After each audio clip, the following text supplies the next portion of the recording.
Bom, pessoal, bem-vindo à segunda parte dessa entrevista com o professor José Eustáquio Diniz Alves, da ENSE-IBGE, sociólogo, doutor em demografia. Estamos falando sobre o tema população e desenvolvimento. Na primeira parte, a gente falou sobre as ideias de Condorcet, Godwin, Malthus e Marx. E agora a gente vai focar mais no debate que ocorreu principalmente durante o século XX. Então, professor, o senhor colocou para a gente na primeira parte da entrevista que Condorcet e Godwin tinham uma perspectiva positiva da relação população e desenvolvimento, enquanto Malthus tinha uma perspectiva catastrofista de explosão populacional. Então, como esse debate evoluiu no século XX? Então, a modernidade, né, que a gente fala, principalmente a modernidade capitalista, aí, que começou com a Revolução Industrial e Energética do século XVIII, ela possibilitou dois fenômenos que são fundamentais também nessa história de longo prazo aí da humanidade, né? O primeiro é o desenvolvimento econômico, né? Teve a primeira Revolução Industrial, a segunda Revolução Industrial, depois a terceira Revolução Industrial, hoje nós estamos na quarta Revolução Industrial, mas todas essas revoluções, elas possibilitaram, né, um aumento do padrão de vida da humanidade, possibilitaram a urbanização, ou possibilitaram o aumento do consumo, a diversificação do consumo, o acesso, né, das pessoas à educação, à saúde, etc. Isso que a gente chama, grosso modo, de desenvolvimento econômico, né, que é muito mais do que crescimento, né, é uma mudança qualitativa, né, da forma de organização da produção e do consumo da humanidade. Isso é novo na história da humanidade, nunca existiu. E junto com esse fenômeno novo do desenvolvimento econômico, surgiu um outro movimento que eu considero, assim, puxando assim, a sardinha para o lado dos demógrafos, né, que é o fenômeno de massa mais importante da história também da humanidade, que é a transição demográfica, né?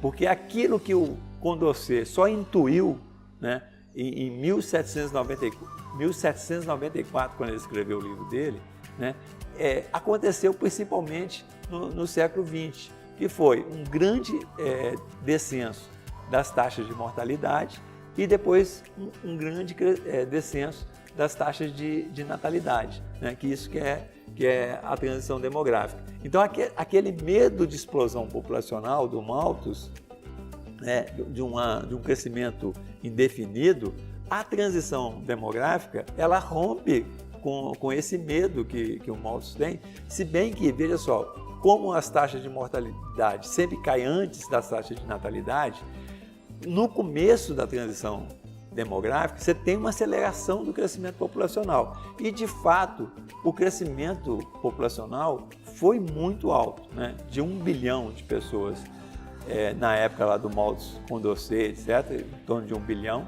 né, nós estamos chegando a 8 bilhões. Esse é um volume populacional inédito também, e um crescimento populacional inédito.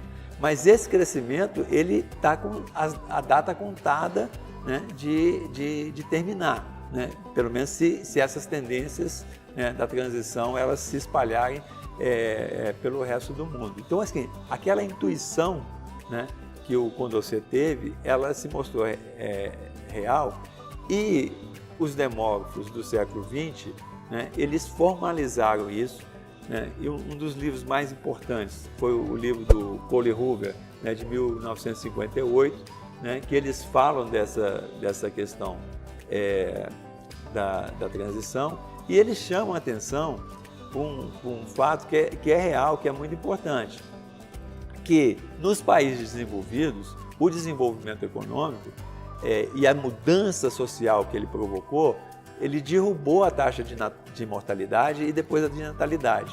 Mas nos países em desenvolvimento, né, a taxa de mortalidade caiu por fatores exógenos, né? O avanço do saneamento, do tratamento de água e a medicina principalmente. Esse avanço exógeno fez com que a taxa de mortalidade caísse nos países em desenvolvimento de uma maneira muito mais rápida do que caiu nos países desenvolvidos. E sem as mudanças sociais, né, de urbanização, de industrialização, etc., que aconteceram nos outros países. Então, esse lag aí entre a queda da taxa de mortalidade e a queda da taxa de natalidade estava provocando um crescimento muito rápido realmente nos países em desenvolvimento. Então eles chamam a atenção que precisava as políticas públicas atuarem nessa parte, né? Não no sentido que o Malthus falou de controlar a população via mortalidade, mas sim controlar a população, controlar o seguinte, evitar, né, essa explosão populacional via a taxa de fecundidade, ou seja, via métodos contraceptivos. Porque se a taxa de mortalidade cai, né, o número de filhos sobreviventes aumenta muito, muito mais, inclusive, do que as pessoas desejavam no passado, né? Então, você precisava de ter métodos contraceptivos, né? A defesa que hoje a gente chama de direitos reprodutivos, né? E esse tipo de concepção, que não começou com Cole Hoover, começou com o movimento anarquista, até o movimento socialista lá do socialismo utópico do século XIX já levantava essa questão, né, que as pessoas têm que ter direito, né, de escolher quantos filhos que elas querem, né, e ter os meios para poder efetivar esse desejo de uma menor fecundidade, né? Então, esse tipo de formulação, ele passou a ser chamado de neo-malthusiano. Ou seja, qual que é a diferença? É que Malthus queria controlar a população via mortalidade e o neo-malthusiano quer controlar a população via fecundidade. Tá? Essa que é a diferença básica. Interessante que, então, em meados do século XX, né, é resgatado, né, alguma essência do pensamento de Malthus, né, no sentido de que as pessoas passaram a temer novamente a explosão demográfica. Porque, na verdade, Douglas, é o seguinte, de toda a história da humanidade, a maior taxa de crescimento populacional dessa história aconteceu na década de 60, de 50 a 60, que foi em torno de 2,1% ao ano.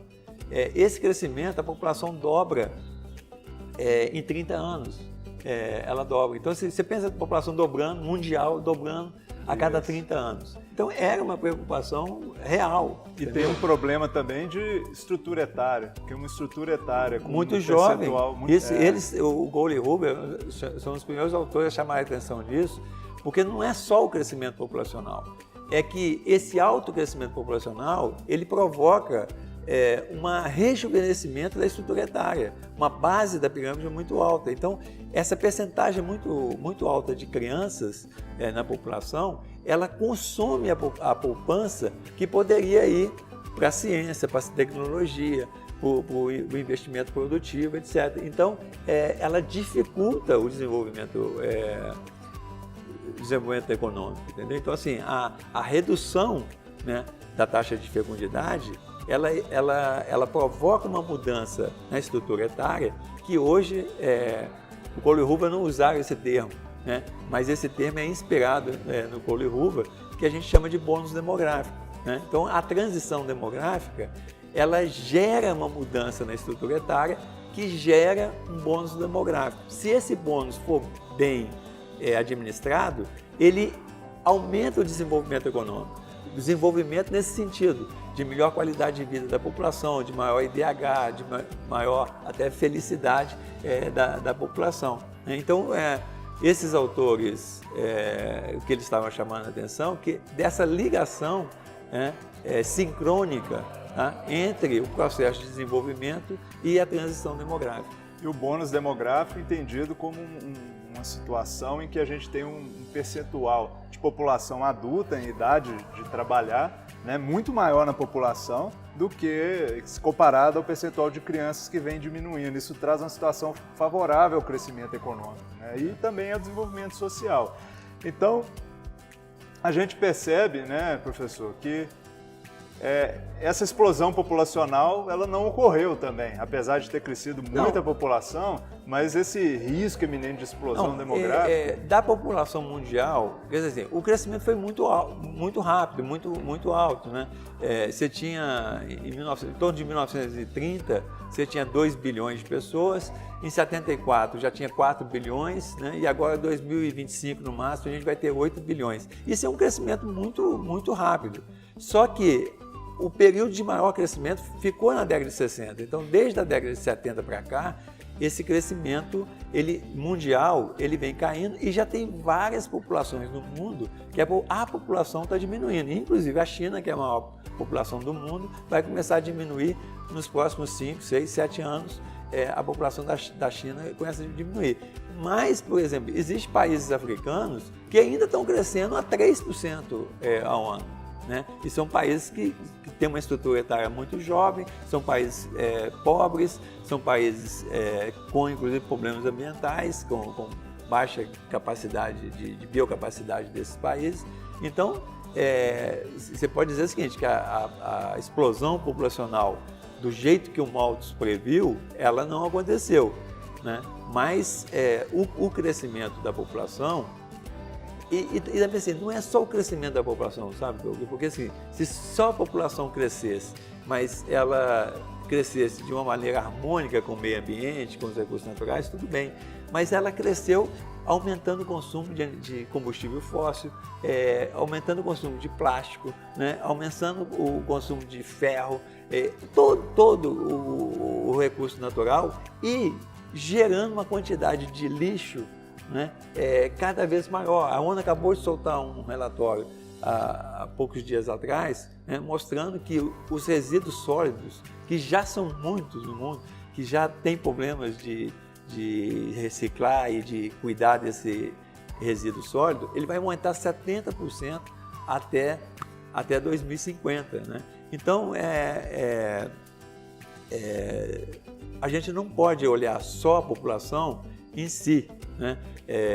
Você pode falar assim, a Terra tem condições de sustentar, vamos dizer assim, 8 bilhões de pessoas, mas não tem, o Gandhi falava isso, não tem condições de sustentar a ganância dessas 8 bilhões de pessoas. Esse que é o problema. E aí é o seguinte, o consumo médio, por exemplo, a gente pega pela pegada ecológica, 2,7% 2,7 hectares globais, né, que é a medida da pegada ecológica, nesse consumo médio da humanidade, né, a pegada ecológica já está 70% acima da biocapacidade. Então é o seguinte, o tamanho da população hoje, com o tamanho do consumo, ele já é deficitário. Verdade. Entendeu? Então, não é aquela preocupação do Malthus simplesmente. Porque é o seguinte, veja só, o Malthus achava que era impossível acabar com a pobreza. E o que aconteceu? Foi muito mais na linha do Condorcet, porque a pobreza foi reduzida. A qualidade de vida melhorou. Com todos os problemas que tem, de má distribuição de renda, etc., a qualidade de vida melhorou. Por exemplo, a esperança de vida é uma coisa fantástica. Durante 200 mil anos, a esperança de vida ela ficava em torno de 25, no máximo 30 anos. Né? E hoje, a esperança de vida média da humanidade é 70 anos. No Japão, vive 84 anos de esperança de vida a nascer. Né? Isso é uma conquista fantástica, as pessoas dobrarem a esperança de vida. Né? Então, assim, a humanidade conseguiu muita coisa, muita conquista. A grande questão hoje é que é o seguinte, é que essas conquistas que a humanidade conseguiu, até no sentido do Golden, do Condorcet, que eles sonhavam com isso, ela fez isso às custas de uma degradação ambiental. Então esse é o grande desafio.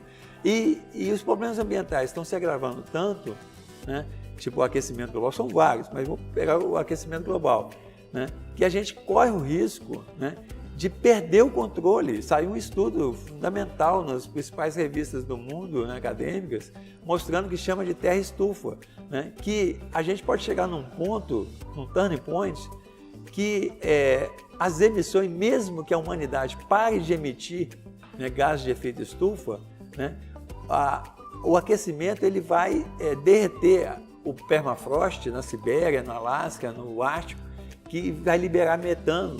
O desgelo da Antártica vai liberar gás carbônico que está aprisionado no gelo, que está aprisionado nos glaciares. Né? Então, isso pode levar a um efeito de retroalimentação que a Terra entre no estado né, de aquecimento, de autoaquecimento independente aí do ser humano, e aí pode ser um colapso geral da vida, não só humana, como a vida das outras espécies na Terra. Então, quer dizer assim, essa discussão de população e desenvolvimento, né, que começou lá no século XVIII assim, de uma maneira mais forte, hoje em dia, né, todo mundo sabe disso aí, que hoje a gente fala população e desenvolvimento sustentável. Né? Por quê? Porque não pode ser mais população e desenvolvimento, porque a gente percebeu que esse desenvolvimento que estava acontecendo, ele era insustentável. Então nós temos de trabalhar hoje, né? E hoje é grande, por isso que tem a conferência Estocolmo, a conferência do Rio, né? E teve o Acordo de Paris, tem toda essa mobilização internacional, né? Porque essa relação bem sucedida, né? A gente tem que deixar bem claro, né? entre desenvolvimento e transição demográfica, no sentido de melhorar a qualidade de vida da humanidade, com todos os problemas que a gente tem de má distribuição, desigualdade, etc., ela é bem sucedida do ponto de vista humano, né? Mas ela não é bem sucedida do ponto de vista ambiental. Então esse é o grande desafio do século XXI, é a gente articular população, desenvolvimento e sustentabilidade. Muito bom, queria agradecer muito a entrevista, foi muito enriquecedora. Ficamos por aqui nesse Descomplicado Entrevista, que teve hoje a participação ilustre aqui do professor José Eustáquio Diniz Alves, do IBGE, e até o próximo programa. Muito obrigado. Eu que agradeço. Obrigado. Valeu.